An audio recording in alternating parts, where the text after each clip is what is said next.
দিদি দেখুক এটা আমাদের সবার জন্য, আমার একার জন্য আমি বলছি না, আমি সবার জন্য বলছি। এই বয়সে আমাদের আমার স্বামীর বয়সটা 50-60 পেরায় হতে চললো, আমরা কি করে একটা তো খাবো, কিছু করে তো খেতে হবে। সেটা দিদি দেখুক। আমাদের এখানে পৌরসভা খুবই ভালো লোক, তার জন্য পিছিয়ে নিতে হয়েছে, সে ড্রেনের জন্য পিছাতে হয়েছে, নাহলে আমরা পিছাতাম না, ওনারাই তো তুলে দিল আমাদের।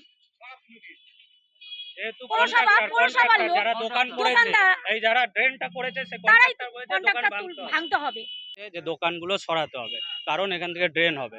আপনারা দেখতে পাবেন ওখানে ড্রেন হয়েও গেছে, তো সেই ড্রেন হওয়াতে আমাদের দোকানগুলো ভাঙতে হয়েছে।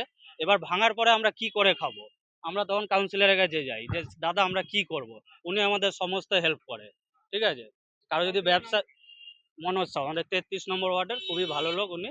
তো হ্যাঁ, তো উনি আমরা ওনার কাছে যাওয়াতে উনি বলেছেন যে ঠিক আছে তোমরা করো, ড্রেনটা এখন হবে তো দোকানটা ভাঙতে হবে, এটা পৌরসভার নির্দেশ। তো সেই মতো আমরা দোকান ভেঙেছি, কিন্তু এখন তো ড্রেন হয়ে গেছে, তারপরে কোনো কিছু হচ্ছে না, তো আমাদের চলবে কি করে? আমরা তো এই দোকান করে বাবা মার ওষুধ কিনি, ছেলেমেয়ের পড়া চালাই, আমার মা নিজে দোকান করে, সবাই, এটা একা কেউ নেই, এখানে সারা মোহিনী মিলের লোক আছে, কেউ একা না, সবাই দোকান করে, এটা না করলে চলবে কি করে? তো সেই ক্ষেত্রে সবাই সবার দোকান নিজেরাই বানিয়ে নিচ্ছে, ঠিক আছে।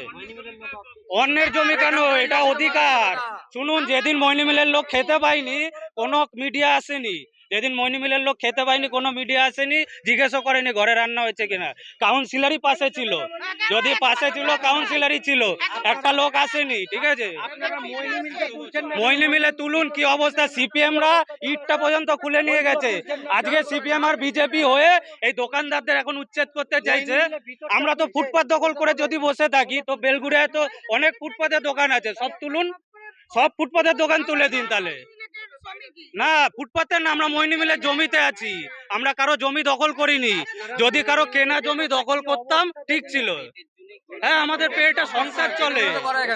এবং কাউন্সিলর বলেছে ঠিক আছে তোমাদের জায়গায় তোমরা করবে, সেটা আমার আর কি বলার আছে। তাহলে হ্যাঁ, পেটের দায়, আমাদের সংসার চলে এই দোকান করে, তো দোকান বন্ধ থাকলে কি করে চলবে? ঘরের ইনকাম এটা সংসারে। তাহলে আমার বোন আছে, আমার ভাই আছে, পড়াশোনা করাতে হয়, তাদের খাওয়া দাওয়ার খরচা চালাতে হচ্ছে। হ্যাঁ, নোটিশটা তো দিয়ে গেছে সদ্য, কিন্তু আমাদের তো দোকান হয়ে গেছে, নোটিশটা তো সদ্য দিয়ে গেছে। আমরা আবেদন করবো যে গরিব মানুষগুলোর কাছে দেখুন, না হলে এই দোকান ছাড়া কেউ বাঁচবে না।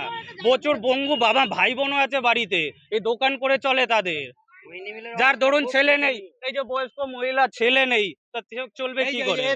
তাহলে একটা প্রতিবন্ধী ভাই আছে, একটা কি করে চলবে এদের সংসার?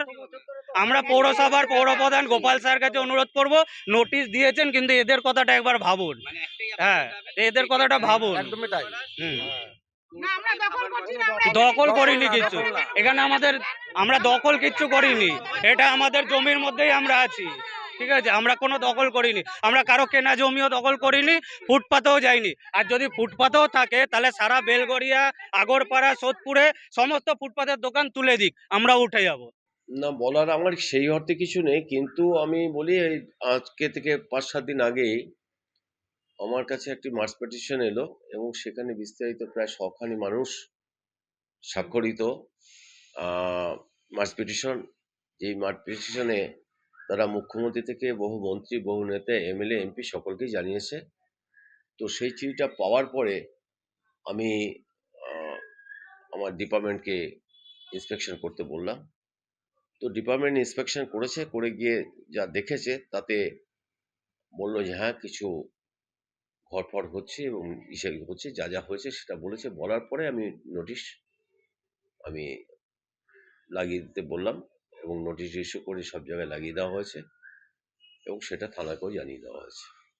তার কারণ এখানে আমাদের কোনো সম্মতিও নেই, আর সেই সম্মতি না থাকার ক্ষেত্রে ওটা মানুষ যে ধরনের আমার কাছে অ্যাপ্লিকেশনটা করেছে, এই অন্যায় কাজটাকে প্রতিরোধ করার জন্য তারা আমাদের কাছে চেয়েছে। তো আমি সেভাবে ব্যবস্থা নিচ্ছি, আইনগত ব্যবস্থা, আমার তো আইনগত ব্যবস্থা নেওয়া, আমি সেটা নিচ্ছি। কিন্তু ধর দেখুন ফুটপাত আটকিয়ে আপনার মিউনিসিপ্যালিটি এত খরচা করে পাশে ড্রেনে, হাই ড্রেনের পাশ দিয়ে ফুটপাত করে মানুষ চলাচল, বা ধরুন এখন তো বিরাট প্রেসার বাড়ছে ওই রাস্তা গাড়ি চলাচলের ক্ষেত্রে, ব্রিজ বন্ধ যেহেতু, সেই ফুটপাতেও কিন্তু তৃণমূল কংগ্রেসের পার্টি অফিস আছে, সেখানে 33 নম্বর ওয়ার্ডের কার্যালয় আছে। হুম হুম। তাহলে কি এই কার্যালয় করাতে কি অনুপ্রাণিত হচ্ছে এরা, যে দোকানপাট করে ফেলা, রাস্তা আটকে যেহেতু না পার্টি অফিস দেখুন, আছে? আমরা সবসময় বলছি আমরা অনেক জায়গায় কাজ করতে গিয়ে বাধাপ্রাপ্ত হচ্ছি।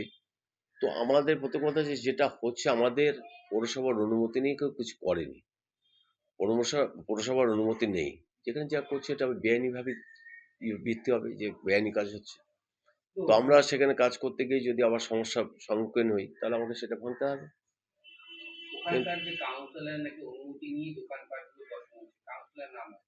সেটা বাউন্সারের কাছে জিজ্ঞেস করুন, কারণ আমার পৌরসভা কোনো অনুমতি নেওয়া হয়নি। আমি এই বিষয়ে কোনো অনুমতি দেইনি। পৌরসভাতে তো নোটিশ লাগিয়েছেন, তাহলে এর পরবর্তীকালে কি করবেন আপনারা পৌরসভাগত? আমরা দেখার পরে দেখছি, পরে রেখে হচ্ছে, তারপর আমরা আহ, আলোচনা করব। আমরা আইনানুগ ব্যবস্থা কি নিতে পারি সেটা দেখব।